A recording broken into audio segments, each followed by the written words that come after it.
The morning sun cast long shadows across the ceremonial grounds of Windsor Castle as Sergeant James Morrison adjusted his grip on the standard-issue SA-80 rifle. 23 years of military service had taught him to read situations before they escalated, and something about this particular Tuesday felt different.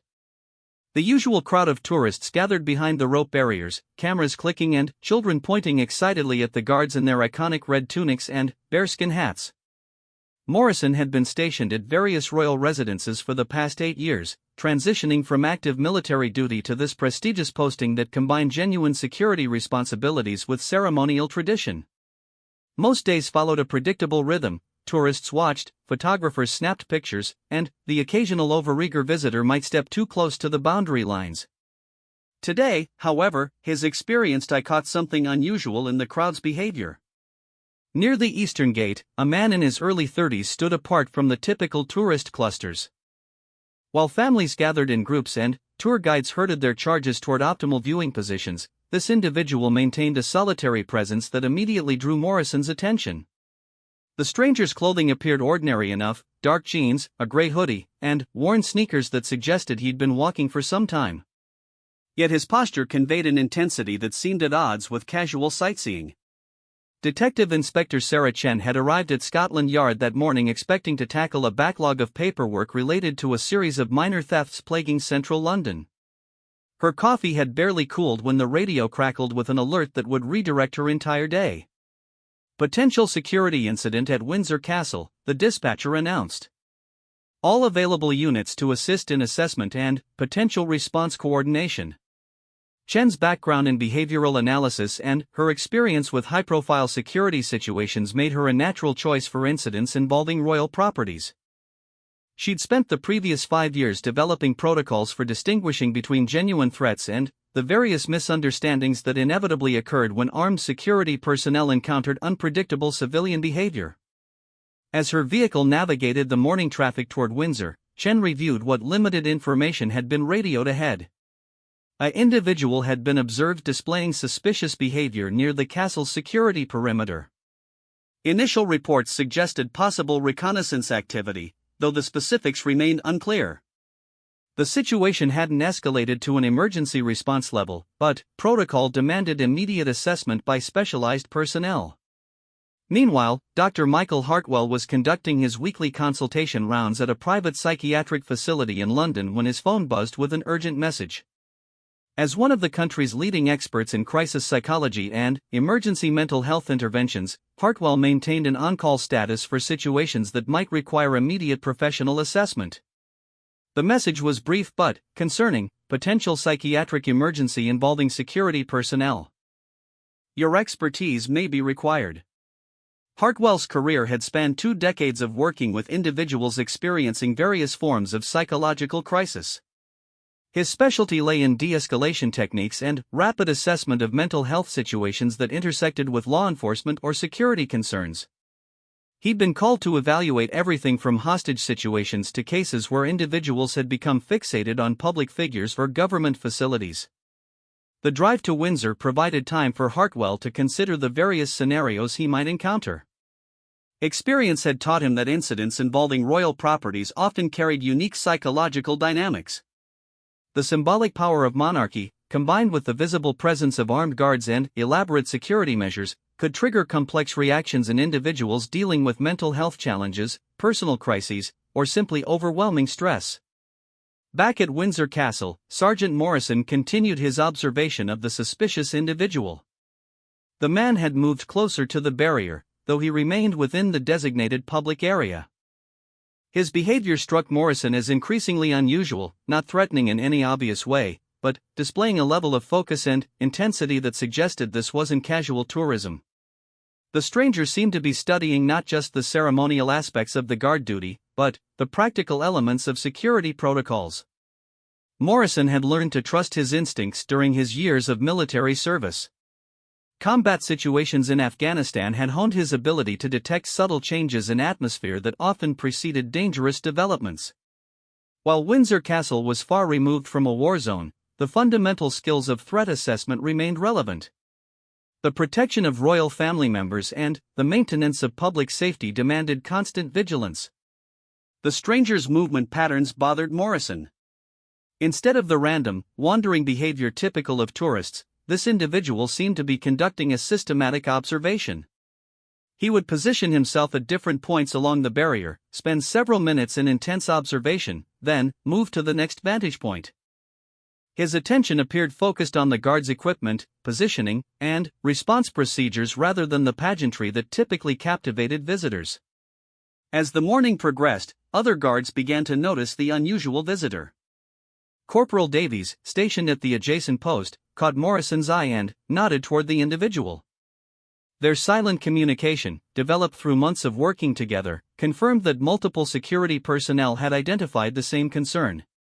Protocol dictated that such observations be reported to the duty officer, but the situation hadn't yet reached the threshold for immediate intervention.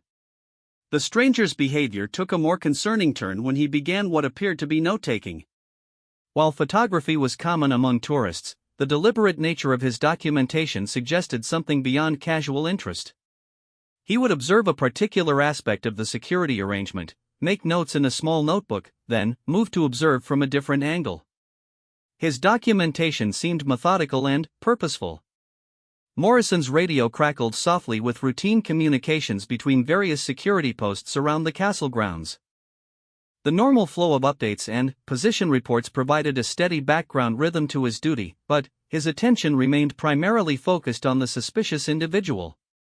The man's behavior had evolved from merely unusual to genuinely concerning, though he hadn't yet crossed any explicit boundaries that would justify direct confrontation.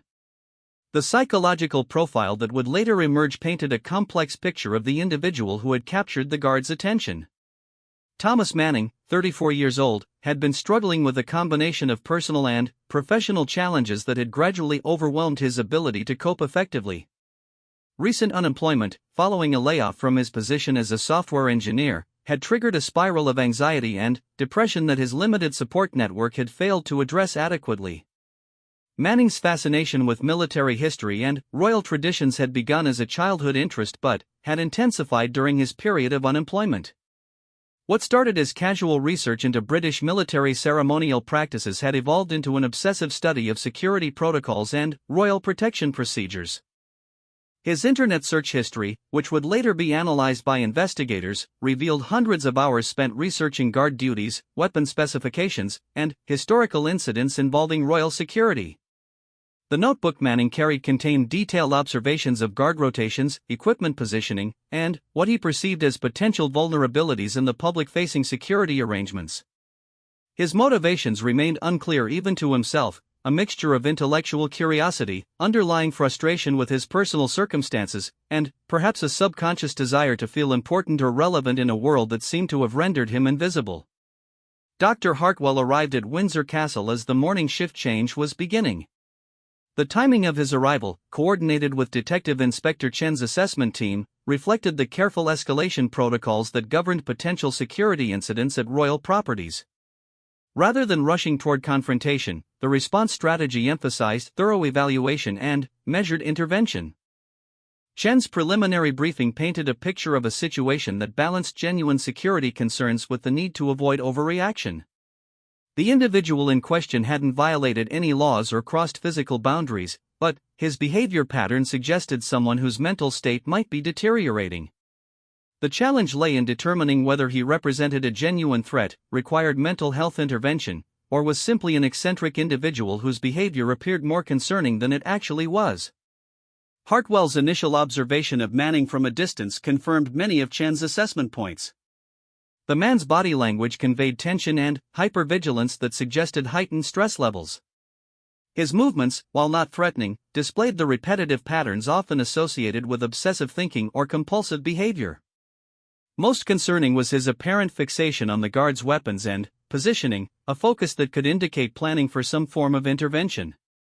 The decision to maintain surveillance while preparing for potential intervention reflected the complexity of modern security challenges. Unlike clear-cut threats that demanded immediate response, Manning's case required careful evaluation of multiple factors: his actual capabilities, his apparent intentions, his mental state, and the various ways the situation might develop. Too aggressive an approach could escalate a manageable situation into a genuine crisis, while insufficient attention could allow a real threat to develop unchecked. As the afternoon shift arrived for duty, Sergeant Morrison briefed his replacement about the ongoing surveillance of the suspicious individual. The handover process included detailed observations about Manning's behavior patterns, his apparent areas of interest, and the growing concern among security personnel about his intentions. The incoming sergeant, with 15 years of experience in royal protection duties, immediately understood the delicate nature of the situation. Manning's behavior during the shift change provided additional insight into his mental state. Rather than maintaining his position during the period of activity and movement that typically fascinated tourists, he intensified his note-taking and observation. His focus on the procedural aspects of the guard change, rather than its ceremonial elements, reinforced concerns about his underlying motivations. The presence of Dr. Hartwell and Detective Inspector Chen at the castle grounds had been arranged discreetly, without obvious indication that a security assessment was underway. Their positioning allowed for continuous observation of Manning while maintaining the normal appearance of routine castle operations. This careful approach reflected lessons learned from previous incidents where visible security responses had triggered dangerous reactions from unstable individuals. Chen's radio communication with Scotland Yard provided regular updates on the developing situation while requesting additional background information about Manning. The preliminary check had revealed his identity through facial recognition technology, providing access to his employment history, residential information, and any previous interactions with law enforcement. The emerging profile suggested someone experiencing significant personal stress rather than an individual with a history of violence or criminal behavior. Dr. Hartwell's assessment framework for the situation incorporated multiple factors that would influence the appropriate intervention strategy. Manning's demographic profile, behavioral observations, and the specific context of his fixation on royal security suggested someone whose mental health crisis had developed into an unhealthy obsession. The key question remained whether this obsession might translate into actual attempts to interfere with security operations. The afternoon wore on with Manning maintaining his position near the castle barriers. His endurance surprised the security team, as most tourists spent no more than an hour or two observing the ceremonial activities before moving on to other attractions. Manning's sustained presence over multiple hours suggested a level of commitment that reinforced concerns about his psychological state and possible intentions. As evening approached, the situation would reach a critical juncture that would test every aspect of the carefully planned response protocols. The intersection of Manning's deteriorating mental state, the security team's growing concerns, and the need to protect both public safety and individual rights would create a complex challenge requiring all the expertise that Dr. Hartwell, Detective Inspector Chen, and the Royal Protection Officers could bring to bear. The foundation had been laid for an incident that would ultimately reveal the intricate balance between public access to royal properties and the security measures necessary to protect both the royal family and the general public. Manning's story represented just one example of how personal crisis could intersect with national security concerns in ways that demanded both compassion and vigilance from those tasked with maintaining public safety. The late afternoon sun began to cast longer shadows across Windsor Castle's ceremonial grounds as Thomas Manning's behavior took a more alarming turn. What had started as intensive observation and note-taking evolved into something that made even the most experienced security personnel uncomfortable. Manning had been at his position for over 6 hours now, far beyond the duration of any normal tourist visit. Sergeant Williams, who had taken over the afternoon shift, noticed that Manning's attention had become increasingly focused on the guard's weapons. The SA-80 rifles carried by the Royal Guard served both ceremonial and functional purposes. They were fully operational firearms, loaded with live ammunition, ready for use in genuine emergency situations. Manning seemed to understand this distinction, and his observation had shifted from general security procedures to specific details about weapon handling and positioning. Dr. Hartwell, maintaining his discreet observation position, recognized the behavioral escalation as potentially significant. In his experience, individuals experiencing mental health crises often exhibited increasing fixation and decreasing awareness of social boundaries as their psychological state deteriorated. Manning's prolonged vigil suggested someone whose grip on appropriate behavior might be weakening under the pressure of whatever internal struggles he was experiencing. Detective Inspector Chen received updated intelligence about Manning's background that painted a more complex picture of his current situation. The software engineer had been unemployed for 8 months following company layoffs, during which time he'd exhausted his savings and fallen behind on his mortgage payments.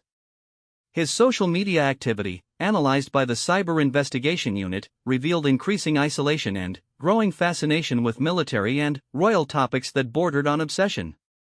More concerning were several recent posts that suggested Manning felt invisible and insignificant in a world that seemed indifferent to his struggles. These psychological indicators, combined with his current behavior, created a profile of someone who might be seeking some form of dramatic gesture to assert his importance or express his frustration with his circumstances. Manning's notebook had grown thick with observations throughout the day. Security cameras with telephoto capabilities had captured images of his writings, which revealed detailed sketches of guard positions, weapon configurations, and timing patterns for various ceremonial activities. The level of detail suggested someone with technical training and the ability to analyze complex systems, skills that could potentially be applied toward disruptive purposes.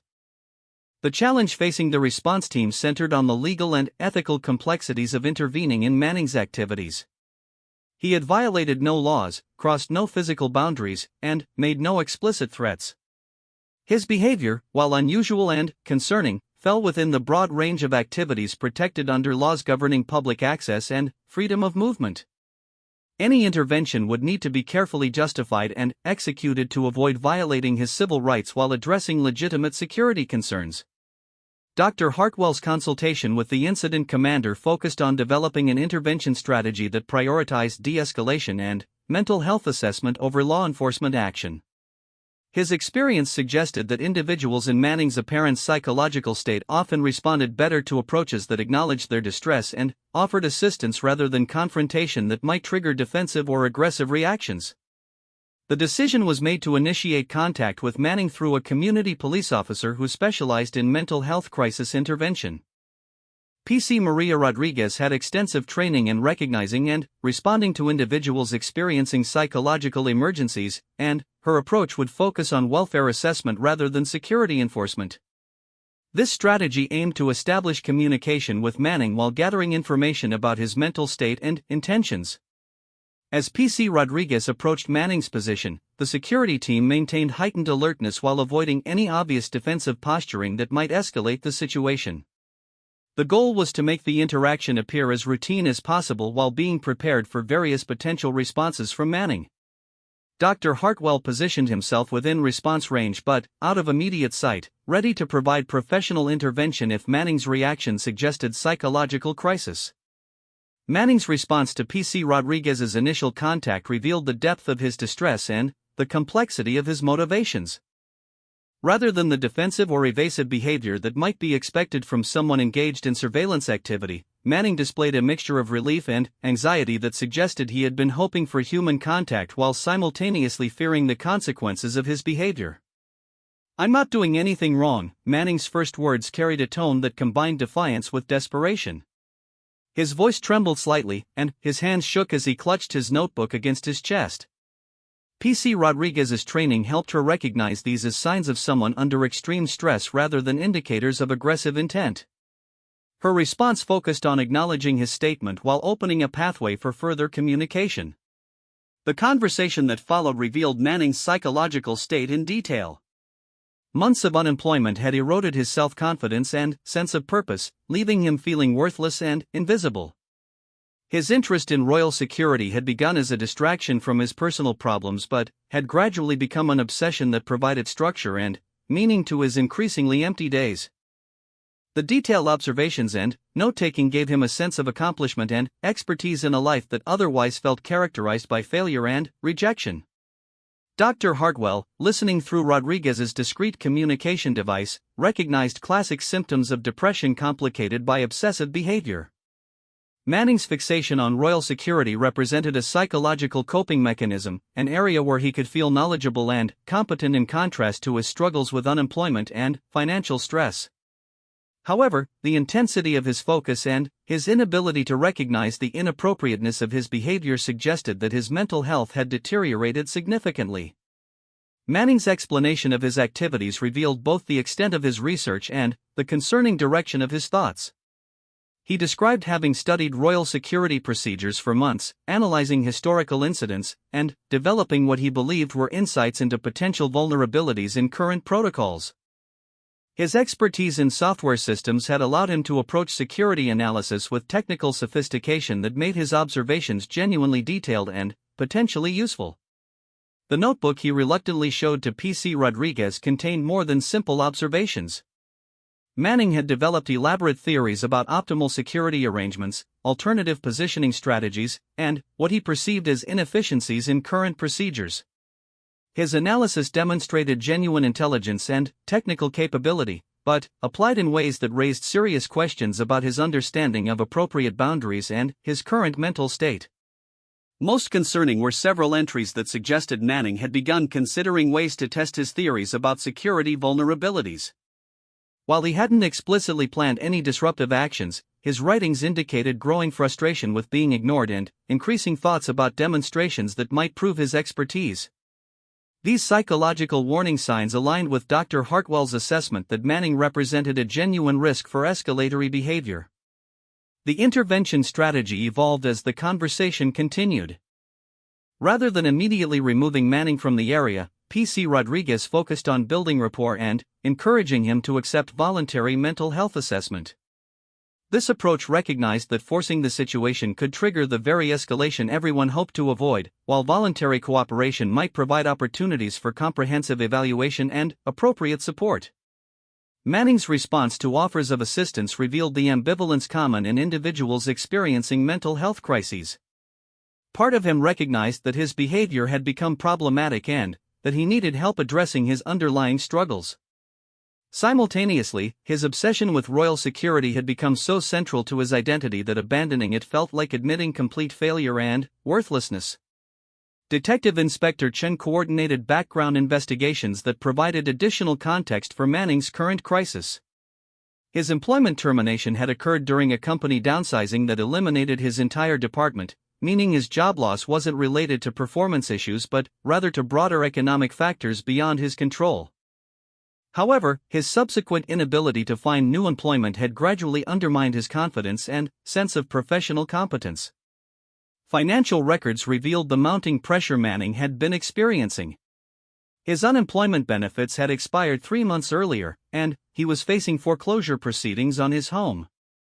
Credit card debt had accumulated as he struggled to maintain basic expenses, and his isolation had deepened as he became increasingly embarrassed about his financial situation and reluctant to seek help from friends or family members. Dr. Hartwell's assessment identified several factors that had contributed to Manning's psychological deterioration. The combination of professional identity loss, financial stress, social isolation, and underlying depression had created conditions where his interest in royal security evolved from hobby to obsession. The detailed analysis and note-taking provided psychological benefits by making him feel competent and important, but had also disconnected him from reality and appropriate social boundaries. The conversation with P.C. Rodriguez reached a critical point when Manning began describing his growing conviction that royal security officials should recognize his expertise and value his insights. His thinking had become circular and increasingly detached from realistic expectations, suggesting the development of delusional thinking patterns that could lead to increasingly inappropriate attempts to gain attention or demonstrate his knowledge.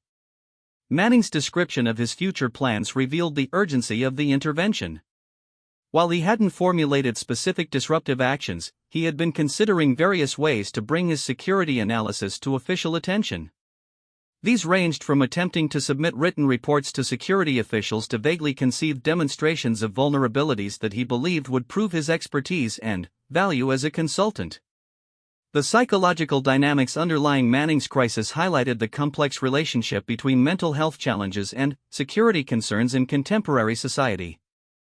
His case demonstrated how personal struggles could evolve into behavior patterns that, while not inherently criminal or violent, created legitimate concerns for public safety and individual welfare. As evening approached, the incident entered a new phase that would test all aspects of the careful intervention strategy that had been developed throughout the day.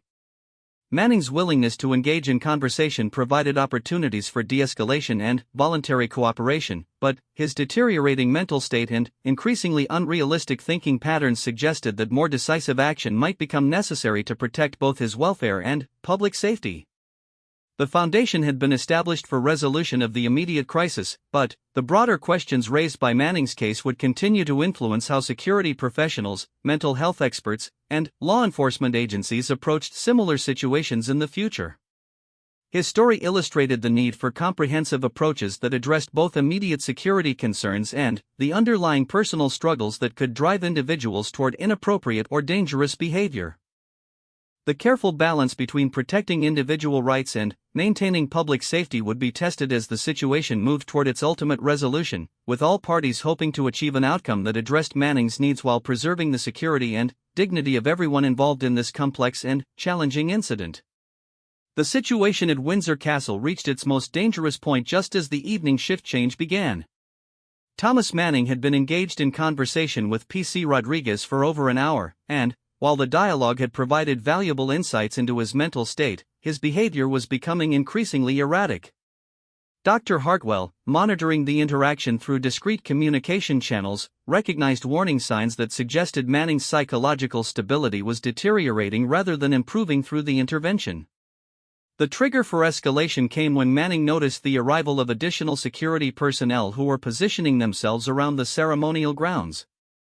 While their deployment was routine for evening operations, Manning's paranoid thinking interpreted their presence as evidence that his activities had been discovered and that he was about to be arrested. His months of isolation and increasing psychological distress had made him hypersensitive to perceived threats and rejection. Sergeant Williams, observing from his post, saw Manning's demeanor change dramatically within moments. The man who had been somewhat cooperative in conversation with P.C. Rodriguez suddenly became agitated and defensive, clutching his notebook more tightly and scanning the area with obvious anxiety. His body language shifted from resigned openness to the hypervigilant posture of someone preparing for confrontation or flight. Dr. Hartwell immediately recognized the psychological transition occurring in Manning's behavior. The initial relief of human contact and the temporary hope that someone might understand his situation was being overwhelmed by fears of punishment and rejection that had been building throughout his months of crisis. This pattern was common in individuals whose mental health challenges had been compounded by social isolation and repeated experiences of failure or disappointment. P.C. Rodriguez, trained in crisis de-escalation techniques, attempted to reassure Manning about the routine nature of the security deployment while maintaining the supportive tone that had characterized their conversation. However, Manning's capacity for rational thinking was being overwhelmed by anxiety and paranoid interpretations of the situation around him. His responses became increasingly disconnected from the actual content of Rodriguez's words. The critical moment arrived when Manning suddenly stood up and began moving toward the security barrier that separated the public area from the restricted zone around the guards' positions. His movement wasn't openly aggressive, but it represented a clear escalation in his behavior that immediately triggered heightened alert among all security personnel in the area. The careful balance that had been maintained throughout the day was beginning to collapse. Detective Inspector Chen, coordinating the overall response, recognized that the situation was entering a phase where public safety concerns might require more direct intervention. Manning's movement toward the restricted area represented a boundary crossing that could not be ignored, regardless of his apparent mental health challenges. The decision matrix that guided security responses at Royal Properties provided clear protocols for dealing with unauthorized approaches to protected areas. Manning's mindset during this critical transition revealed the complex psychological dynamics driving his behavior. In his distressed thinking, the attention he had finally received felt like validation of his importance and expertise, but the presence of additional security personnel suggested that this validation was about to be withdrawn. His months of feeling invisible and worthless created an overwhelming need to prove his significance before the opportunity was lost. The notebook he carried had become a symbol of his competence and value in his own mind. The detailed observations and analysis it contained represented the only area of his life where he felt knowledgeable and accomplished. Manning's movement toward the guards was driven partly by a desperate need to share this work with someone who might recognize its quality, and partly by growing panic that he was about to be dismissed and ignored once again.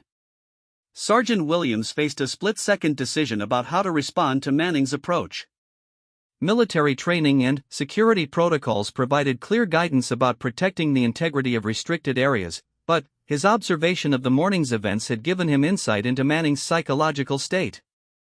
The challenge was responding appropriately to a genuine boundary violation while avoiding actions that might escalate the situation into something more dangerous.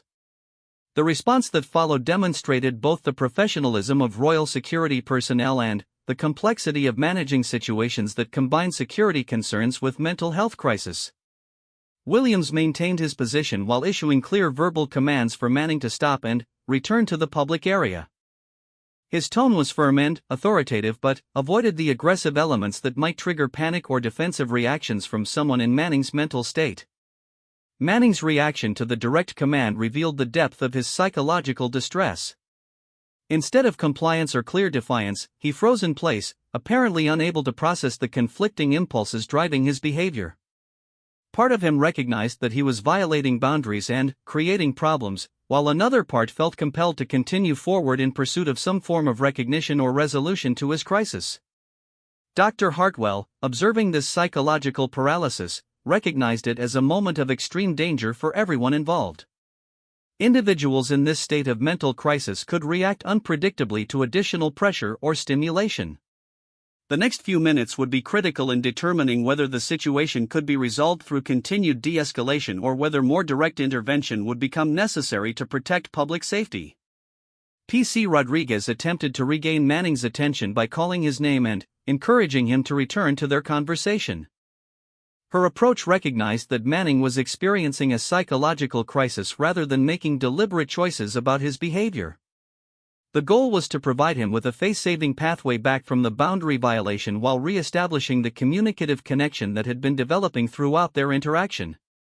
The security perimeter around Windsor Castle was designed with multiple layers to provide gradual escalation of protective measures rather than sudden confrontation. Manning had now crossed the first boundary, but several additional barriers remained between his position and the actual guard posts. This layered approach provided opportunities for intervention at various stages, but it also meant that his continued forward movement would trigger increasingly serious responses. Manning's internal struggle became visible to everyone observing the situation.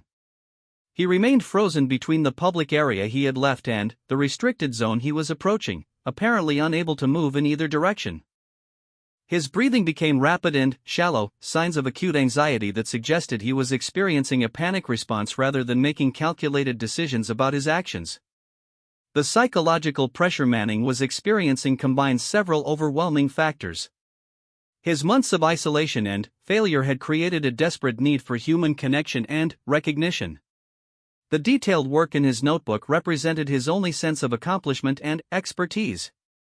The attention he was receiving from security personnel felt simultaneously like validation and threat, creating impossible choices about how to respond. Dr. Hartwell made the decision to intervene directly in the crisis, recognizing that Manning's psychological state had deteriorated to the point where professional mental health intervention was necessary to prevent further escalation.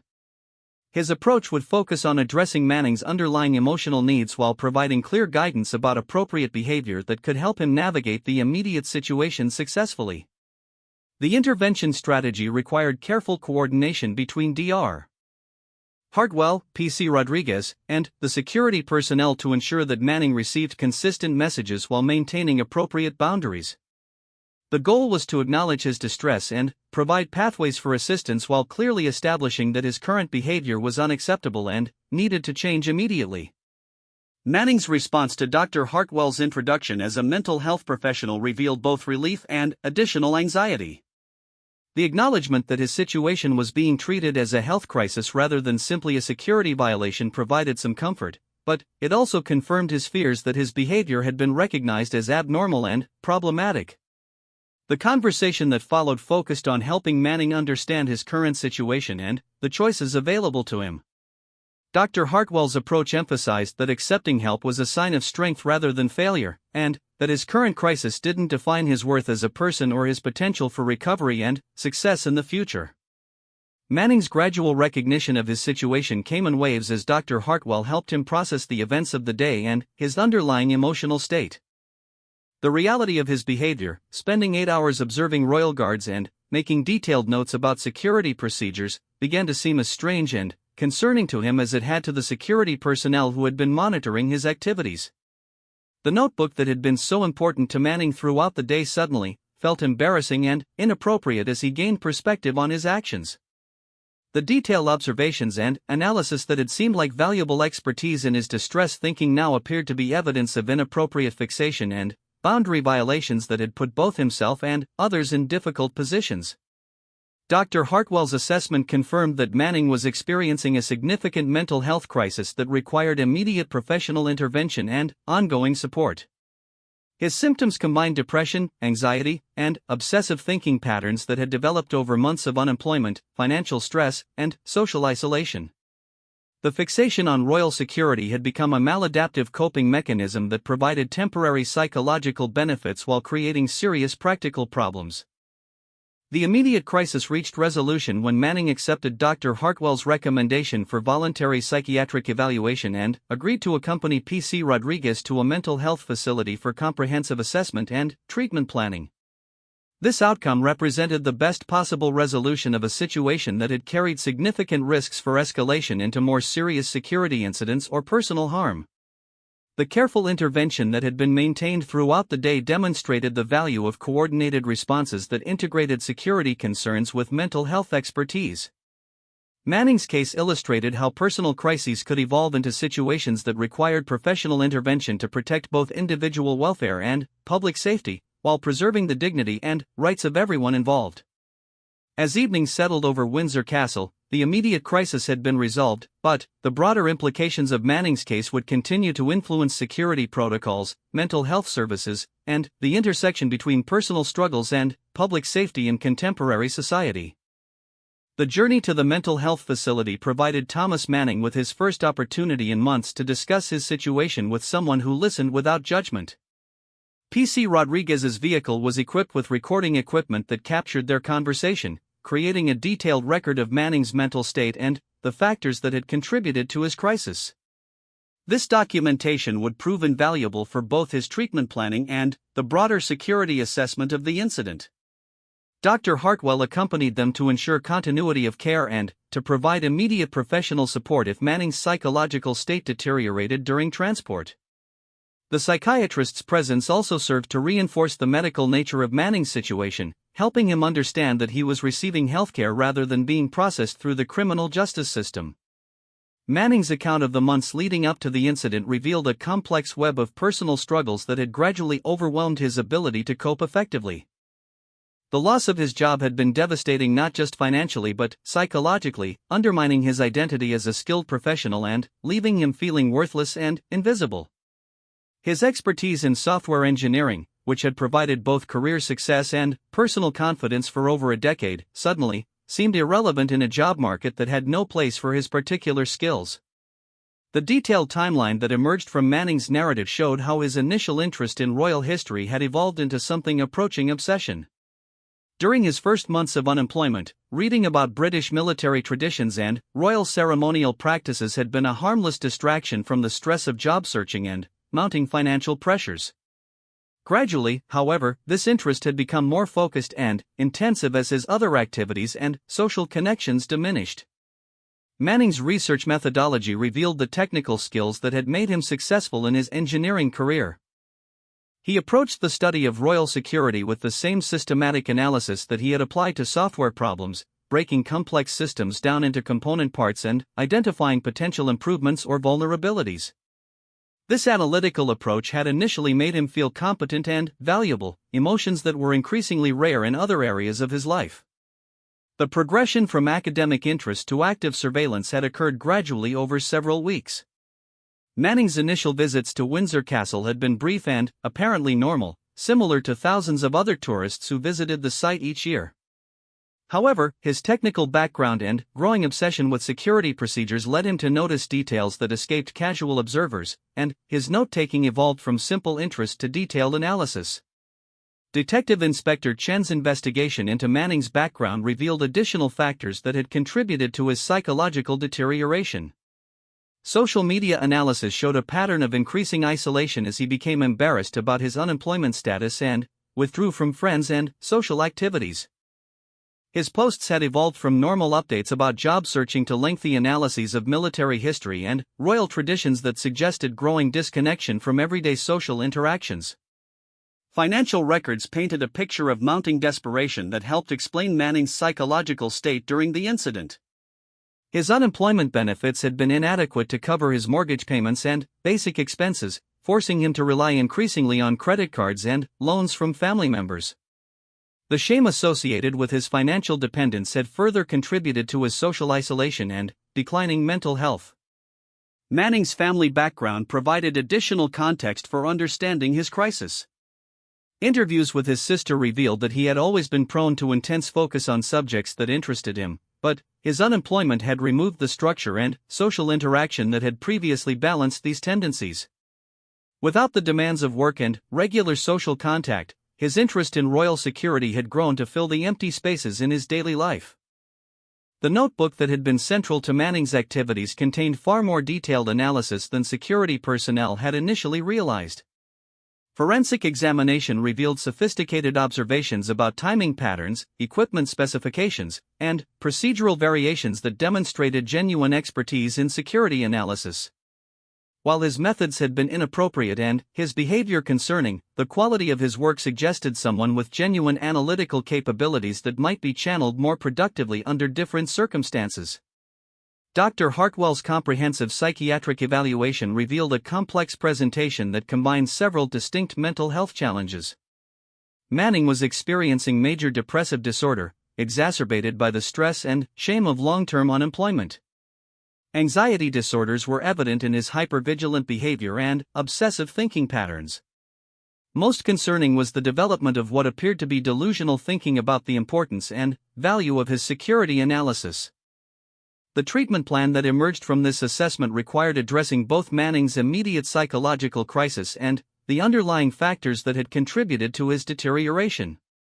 Medication management would help stabilize his mood and anxiety levels, while therapy would focus on developing healthier coping strategies and rebuilding his sense of purpose and self-worth.